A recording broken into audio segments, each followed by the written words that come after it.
Middle for me more kwaba at the batuma GHS. Na debia yada esoria yenya ensem foforo pensi mu peni puma sibire esansem peni for say etre anti ye enyade ayejai eche eswa debiara adam eye Kevin Taylor afson na foforo enunti ode akopie mu ewo evangelist mama part akache a me ne ukase maami nso ani no de asi ani ese hwe memeti ho menya brode abrewadwo enunti no samitin baby na me meka wona de abewo de a ene enyade a me so me de bechawo ni nyina eye mama part na sorry a watie eye heaven akwantu mpaibo a enam so asesi amanfo dodo na no wakobi a wanya dom me ha mani nka wanya dom ba 300 a edu kwasiada na se eye efiada mpaibo ebnada mpaibo kohwe nipa atwahia na nya asem ketwa na numu no de donation aba woboabo amanfo a woni madwuma ye se wonso wobenya adwuma bi aye wodan ka na aso unya bintu ya ni aboa ma watua enunti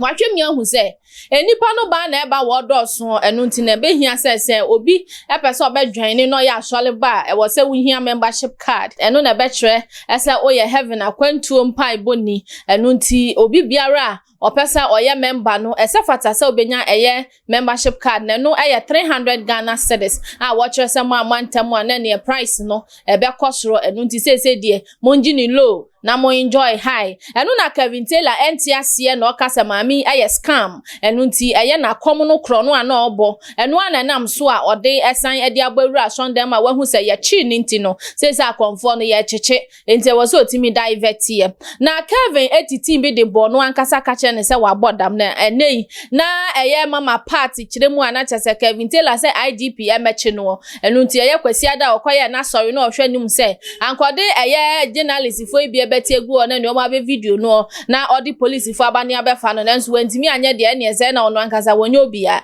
na yankwankotie eye mama party ntremu no emfa emra adi opesu otwa ba wachimi ntinu tie me preacher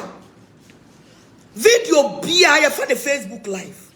We don't hide anything.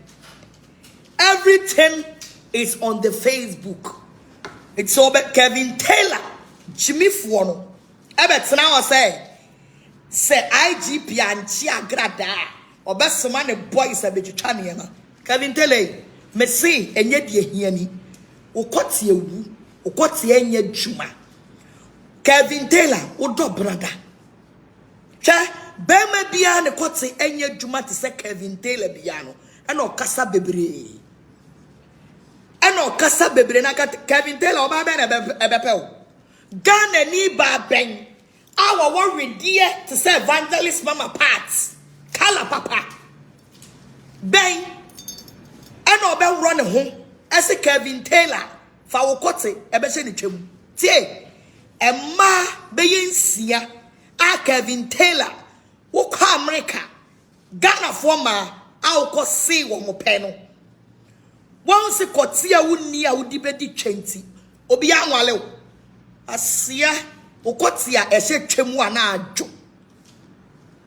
wokotse ehye twemu ana adwo krasini be ma jimifo be ma omommuno ne kote asa no ne obada Kevin Taylor mese wo do brada wo kwoti ewu mese wo do brada wo kwoti ewu uni kwoti e didi twe dabio na wo be ma wo sebe wo da oba so a na wo nsa wo kokro motie hye ho aboba wo be pa memento kwa me dem skin ye fe o eye fe papa onso wanyo baby nware no onso baby ani wa opne yema wo Kevin Taylor ware no ade ayi obroni pete na enkraman eta free ni true mu no ono ano bema wo Kevin Taylor ho kwan na watini ata free ni true mu ama no asia na wo tibi ni twen nkaga na ni be na emeware wo Kevin Taylor besi obroni ba na wakofa no yale fro na enkraman eta free ni true mu no wonu na obenya no wata free ni true na be ma be no wo yire papa de na chi a wotimi di twa papa a wo beja na yire ho abetena social media be jimi ne ho be ma be no wo ba so not semete a I will be the papa. I will be done a year check. I told them every day, Anopa, Area, and Numere, Kevin Taylor to social media. Because Onya Chenny and a fana Jim and what bought down, but now bought down some. Me, Mama Pats, me put on a stop on the social media. Kevin Taylor, Mama Pats, me say, and yet, na mama party yampiama what to the ama Kevin Taylor ne se wo ye fiero ayakotie di aba na fensu no ane ni tuo nto owo tuo pa abuba wom so opoma enye yi na jese ne hu ni ho ene ensem no de bebrebe na eno na mama party di betu dwa na Ghana fo se Kevin Taylor pa de chese pa pay enya de ono no otena ne ba bia sonson ne ho wa ye na dwen se ene obi bia ene de ne nsem de bekọ no so ene na sa de mama party de akosi nani no no so nya na dwen se even though se wasesa de aba Awurade mu odi Kristo chi no ya de a wo kanu a omfa enchew ono so beka bie sanse ono anka se gina na Sunday mo kan ya se so no ne de wo kanu pa de a esafata so no so yi wa no enya se wasesenti no be makwase bia manu da sumu na so we de mo mfa ncheme ya sa no kan no ane obe makwase bia ba be de nanim aye form da bi ono de wo kanu de a ne ono so ebe kan bi na no na ye nam so aga na fo bebre no hu ne se maami yon sesan ye on sesan ye kra esante se wa ba Kristo mu de anane all things has passed away enti no wabaye new creature enti awasa ne amafoforo na dan di suban foforo na dan di wona brabo mu na nso maami we di ozi ne metie no de anya de amitimi asesa midin ane Patricia ane me nya asesa Patricia na ye frame Patricia no nko ade na wo se mu ze Patricia su no ewo memu asa ise Kristo abetina memu no me anso me de me ho enti no se mansem bi wo ho na mo kan de afa me ho a na esese me yi ano a me yi ano ebi nso we de Kevin Taylor won hwe ne ho na onyi nani ontu ne hu mfiri maami nso na ntisa no de nani si maami nso de ane gya ese ne maami nya hyebo ese obema Kevin ho akire no no anya kra owusu bempampo watwa ni puse ama sese wanza da koto Reverend Obofo enei omo pray di si ani papa ya hu se da bi abai we manhwe yi ensem aya bobaba niti no wabre ne ho ase ama se so ma kan bomu ama kan odo de abodo mu a omo tie se nuanu mu a se ene e wo ka mama part anu aka Reverend Obofo anu nti no sa Agradaa ene ya friend evangelist mama part na Kevin Taylor ye na dwen se odi na ni besi ne ho de a na ne on ka hyen kodu na ntesa na wanhwe ni yie nu antwitwa ne nsam so entu ne hofo wanyo obi ama na nka nyansasam ankyere no entu ne hofo no aya na dwen se Agradaa animu an obegro adi agro dia na ohun se eboboba ala gege anya na obehun se yes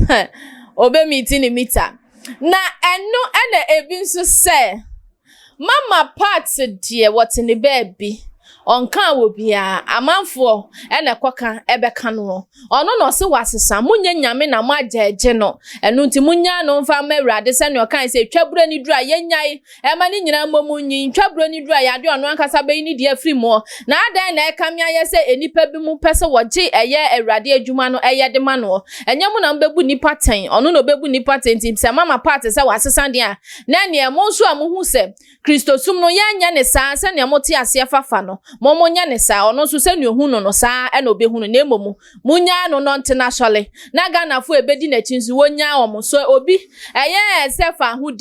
ahudie sikape anase odina sorry besia ye sika galebiem no eyo no ankasa ene na Awurade entem asem aha ena yedimu AC wadwenkyerɛ fafa ya comment section ase na like your video na share with all the social media platform no so medinya any Empress and emema nyina kitwe ba kopɛ hwa ho so ye macrown.